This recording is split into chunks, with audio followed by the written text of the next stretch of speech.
Olá pessoal, eu sou a psicóloga Natália e eu resolvi gravar esse vídeo porque muitas pessoas têm me procurado para perguntar sobre os sintomas, né? Se aquilo que elas sentem se configuram como uma crise de pânico ou crise de ansiedade. Então há muitas dúvidas ainda relacionadas a esse assunto.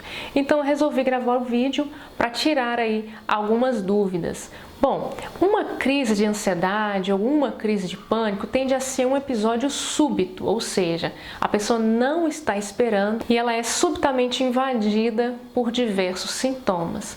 São vários os sintomas que configuram uma crise de ansiedade ou crise de pânico. Lembrando que a diferença entre crise de ansiedade e pânico é mais uma questão de nome mesmo, porque a base dessas crises sempre será a ansiedade em excesso, né? Então é mais uma questão de nome. Alguns costumam falar que a crise de pânico é um episódio um pouco mais agudo, né, onde há mais sofrimento, e uma crise de ansiedade é algo um pouco mais leve. Eu particularmente não vejo grande diferença entre uma crise ou outra, né, sendo que a base, como eu disse, é sempre a mesma, ansiedade em excesso.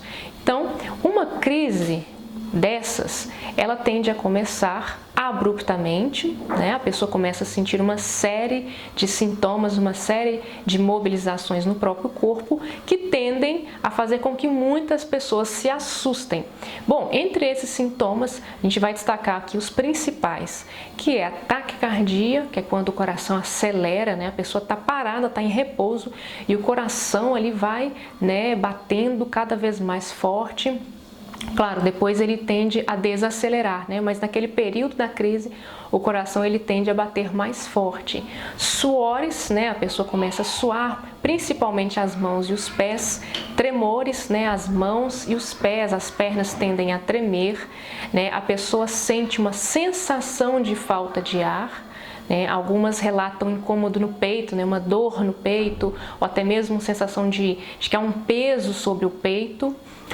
É comum também o relato de tonturas, a pessoa ela se sente instável, né, como se ela pudesse desmaiar a qualquer momento, uma sensação de que o chão não é tão firme, ou de que ela não está tão firme no chão, então é algo que é comumente relatado.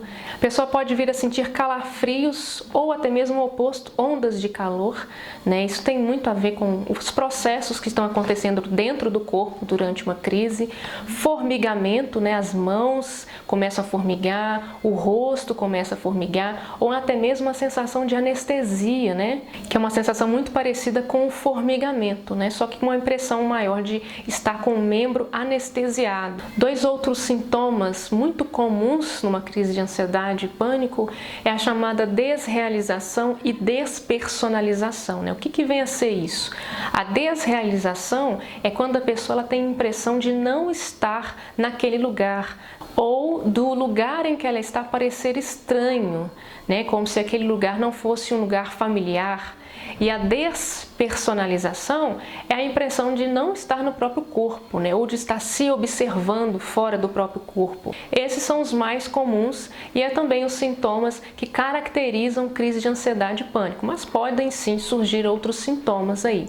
Então, devido a esses vários sintomas, as pessoas elas tendem a ter vários medos, né? Que são provenientes aí da interpretação catastrófica desses sintomas, né? O maior deles é o medo da morte, né? As pessoas elas pensam que podem morrer por causa disso que está acontecendo no corpo. É o grande medo numa crise de pânico, né? O medo de morrer, né? O medo de enlouquecer também é muito comum, até mesmo por essa sensação de estranhamento em relação ao próprio corpo, né? Ao ambiente, a si mesmo. Então, isso pode causar uma sensação em algumas pessoas de estar enlouquecendo. E também o medo de perder o controle, né? Como se tudo aquilo que a pessoa está vivendo naquele momento fosse capaz de levar ela a cometer algo que ela não gostaria de fazer, né? Como, por exemplo, pular de algum lugar ou fazer alguma coisa contra uma pessoa ou contra si mesma.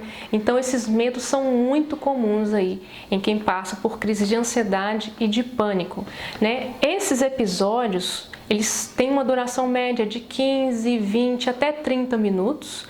Nesses episódios de crise, depois eles tendem a diminuir.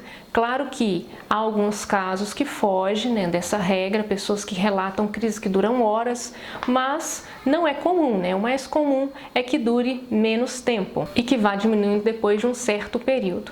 Bom, então esses são os sintomas mais conhecidos de uma crise de ansiedade e pânico, né? Eu espero que tenha ajudado pessoas que ainda têm dúvidas dúvidas sobre o que é uma crise de ansiedade, né? E que isso possa levar aí as pessoas a entenderem um pouco mais sobre o que está acontecendo com elas. Claro que há muitas coisas ainda que não são ditas, né, sobre essas crises, o que estão por trás delas, o que esses sintomas querem dizer, né? Mas isso é assunto para outros vídeos. Eu agradeço a atenção de vocês até aqui. Um grande abraço.